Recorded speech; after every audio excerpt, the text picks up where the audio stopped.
How to become financially independent. Here's number one. First of all, you got to have the right philosophy. Now, let me give you a couple of philosophies to consider. Here's the first one. It's called the philosophy of the poor. Poor people usually spend their money and invest what's left.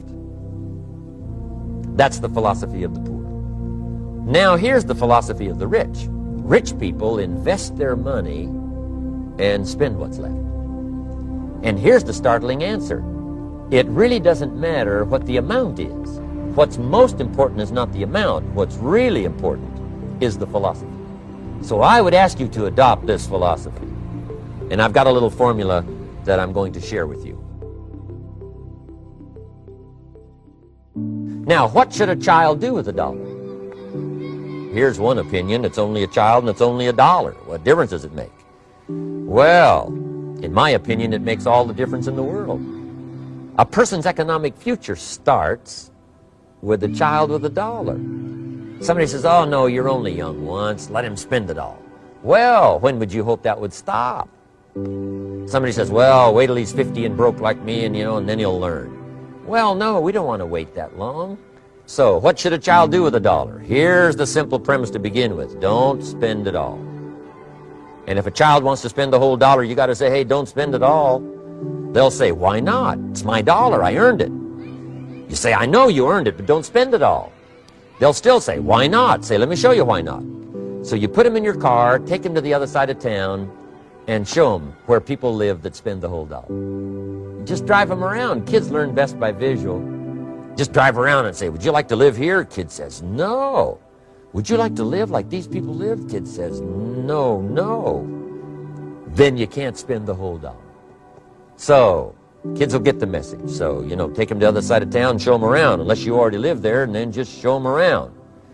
Anyway, don't spend the whole dollar. Now, let me give you my best view of what to do with $1.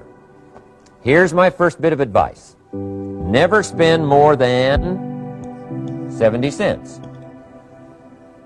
Never spend more than 70 cents. Now, you got to pick some number, and the number you pick is going to be determined by your philosophy.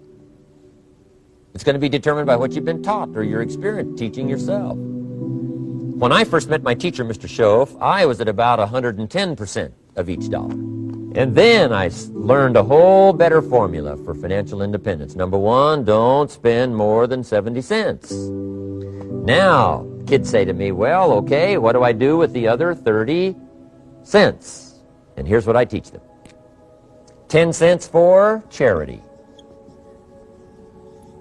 We're helping people that can't help themselves. 10 cents to support worthy projects. Projects that you feel good about. 10 cents out of every dollar. It's called being generous.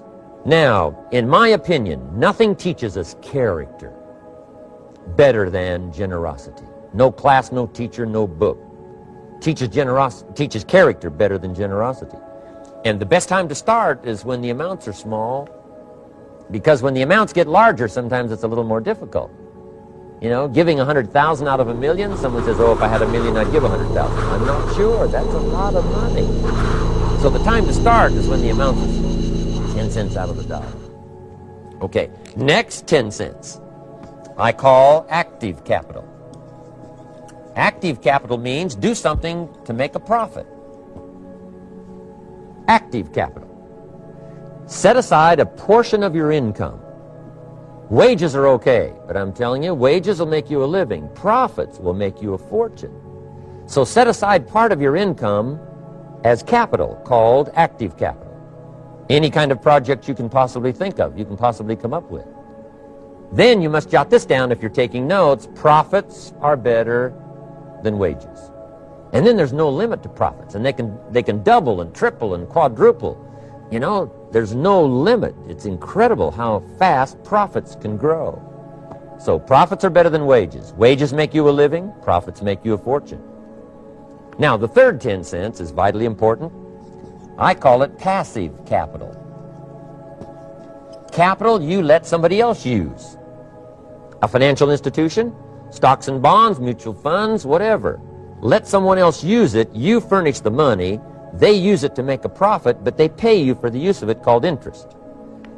And here's one of the things that'll make you financially independent fairly quickly, and that's called compound interest. And this is how you get it. Letting someone else use a portion of your money, your substance. They show the profit, they pay you interest. And this passive capital, I'm telling you, over a sustained period of time, if you'll develop this little 10, 10, 10, and 70, you will be financially independent. You'll have the ability to live from the income of your own resources. And then one more point on passive capital. The borrower is servant to the lender. And if you want to be in a powerful position as you grow older, finally when you become mature, maybe have your own business, things have worked out for you for the future, the position you always want to be in is the power position. And that's called the lender. The lender is the power position. So if kids learn early enough, and then you ask them what they'd like to be when they grow up, I'm telling you, once they understand, they'll say, well, one of the things I want to be is one of those lenders. That's the power position, not the spender. No, you'll be pitied the rest of your life if you just become a spender. You got to become a lender. Can't we teach our children how to take $1, search the neighborhood, find a broken wagon, pay $1 for it, bring it home, clean it up, sand it until it's clean, paint it red till it shines, straighten out the wheels till they're true, take it back to the neighborhood, sell it for $5? Anybody can do that. Finding something, touching it, making it better, making a profit. Now, does the child deserve $4 profit? And the answer is yes. Society now has a mended wagon. Capital in the hands of the kids, capital in the hands of the people. Enterprises that make a profit, enterprises that grow. It's the hope of our future. So that little simple formula, I hope, will help you. Now, one more key on financial independence, and that is attitude. Attitude. Here's number one. I used to say, I hate to pay my bills. My teacher straightened me out on that. He said, let's see, Mr. Owen, what you hate to do is pay $100 on an account and reduce your liabilities and increase your assets. I said, well, no, not if you look at it that way. He said, well, it all depends on how you look at it. So wouldn't you love to pay your bills, reduce your liabilities, increase your assets? You got to have that kind of attitude. I found out the same attitude about taxes. I used to say, I hate to pay my taxes. And Mr. Shove said, well, that's one way to live. But don't you understand? Taxes is how we care and feed the goose that lays the golden eggs. Wouldn't you want to do your share? Someone says, yes, but the goose eats too much. Probably true. But hey, we all eat too much. We all need to go on a diet. Better a fat goose than no goose. So I finally became a happy taxpayer. Now, I think taxes are too high, so I'm working to get taxes lowered for our economic future. But then whatever they turn out to be, I gladly pay, do my part, because that's what makes the whole system run, each of us doing our part. Now, I want these three subjects to be valuable for you. I want them to have meaning for you. I want you someday to be financially independent. I want you to have the personal development so that you feel good about yourself. If I had a chance to meet you someday, I'd like to have you show me the list of goals that you got started and say, Mr. Owen, here's some I've already checked off. Here's the books I'm reading. Here's what's happened. I'm developing the skills. I'm better this year than I was last year. I've got more self-confidence. My skills are developing. That's what I want for you, and that's why I took the time to come and share in this video message with you. I do seminars all around the world, but this is one way that I can reach out and touch you in case you can't come to my seminars, wherever I am. Maybe this video will reach you somewhere, and it'll have an impact on your life. And what I'd like to do is later hear about it, a letter, phone call, or to have a chance to meet you in person.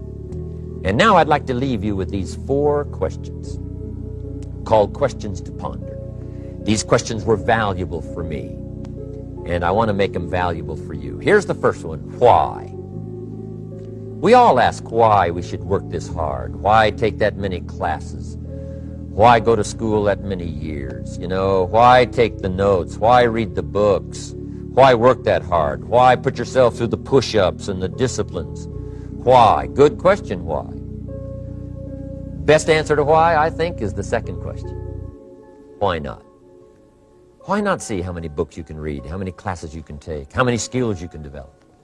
Why not see how valuable you can become to the marketplace and to your friends and to your family?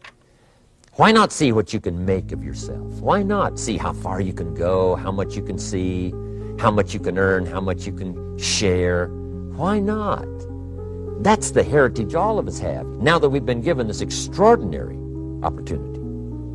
Now, my third question I'd love to ask you in person. But since I can't do it in person, I want to ask it of all of you. But I want you to take it personally. And my third question is, why not you? Why not you? With good self-esteem. Why not you starting to change and setting goals? Why not you starting to make progress toward financial independence? If I can do it, you can do it. I wished I had a lot more testimonials here today besides mine. A whole steady stream that would come by and tell you their story. Someone who started with nothing, finally run a big enterprise. A mother who was on welfare, now she owns her own business. In addition to my story, I wish I had a lot more. And if all of them told their story, guess how they would probably wind up their story? They'd probably say, just like me, why not you? If we can read, you can read. If we can change, you can change.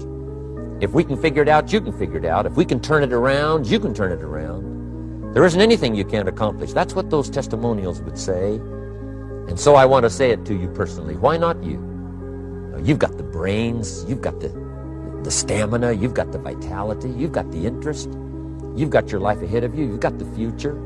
You can do it. If anybody can do it, you can do it. If one of us can do it, hey, we all can do it. And now here's my last question. Why not now? This is a good time as the 20th century starts to wind down, a few more years as we get ready for century 21. What a good time to set your goals, work on yourself, work on your skills. What a good time to get it together. What a good time to start this process. Personal development, growing, changing, developing, having a good plan for your money and for your life and for your future. Why not now? And I hope I have a chance to see you one of these days and share with you the experience, the reaction, response you might have had from my message today. And until I get a chance to see you on this side of the world or the other side of the world, in some school or some seminar, I want all that I've gotten to be yours and much, much more. God bless. Goodbye.